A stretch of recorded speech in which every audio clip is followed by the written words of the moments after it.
কোনোদিনও সম্ভব না, কারণ কোনো গরিব লোকের সাথে না আমি কোনোদিন থাকতে পারবো না। এক্সকিউজ মি ম্যাডাম, আপনারা তো তাড়াহুড়ো কিসের? এত জলদি ডিসিশন নিয়ে নিলেন?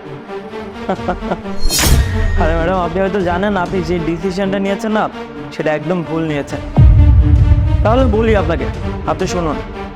অ্যাকচুয়ালি আপনি যার সাথে এই রেস্টুরেন্টে এসেছেন না, উনি আর কেউ নয়, উনি হচ্ছেন এই রেস্টুরেন্টেরই মালিক। আর এই রেস্টুরেন্টের উপর যে বিশতলা বাড়িটা দেখছেন আপনি, এই বাড়িটাও ওনার। আর আপনাকে যে গাড়িতে করে এই রেস্টুরেন্টে নিয়ে এসেছে না, মার্সিডিজ, ঠিক গাড়িটাও আমাদের স্যারের। আর একটা কথা বলি আপনাকে, আপনি নিশ্চয়ই লিমন গ্রুপ অফ কোম্পানির নাম শুনেছেন।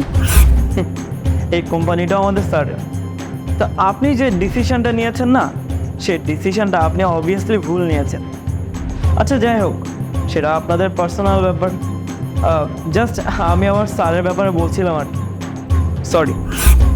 লিমন, তোমার এত কিছু থাকা সত্ত্বেও তুমি আমার সাথে নাটকটা কেন করলে? তুমি তো আমাকে সত্যিটা বলতেই পারতে যে তোমার সব কিছু আছে, তুমি গরিব না। এসবের মানে কি? আসলে নাটক করাটা তোমার সাথে দরকারই ছিল, কারণ আমি দেখতে চেয়েছিলাম যে আমি যাকে ভালোবাসি, যে আমার বউ হবে, সে কি আমাকে ভালোবাসে নাকি আমার টাকাকে ভালোবাসে। সেজন্য তোমার একটা টেস্ট নিলাম আমি। সেই টেস্টটাতে তুমি ইজিলি পাস করে গেছো 2200 টাকা দিয়ে। তা আমি ভাবছিলাম যে তুমি কখনো আমাকে ছেড়ে যাবে না, তাই আমি আরও একটা টেস্ট করলাম গরিব সেজে, কিন্তু সেটাতে তুমি ব্যর্থ হয়েছি।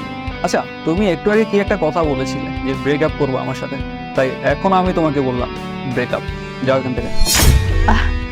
লিমন, আমি বলে কি, তুমি তো বললে যে তুমি আমার সাথে নাটক করলে আমাকে পরীক্ষা করার জন্য।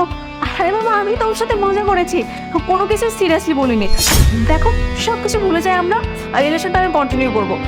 এই, আর একটা কথাও না।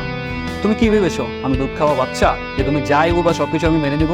শোনো, তোমার সত্যিকারের রূপটা না আমার সামনে চলে আসছে, তাই চুপচাপ এখান থেকে বেরিয়ে যাও। চুপ, গ্রাম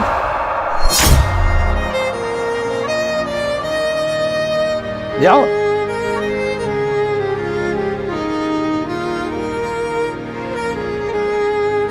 ধন্যবাদ তোমাকে, যাও এখন কাজ করো, আর সন্ধ্যায় আমি আসবো। Okay sir.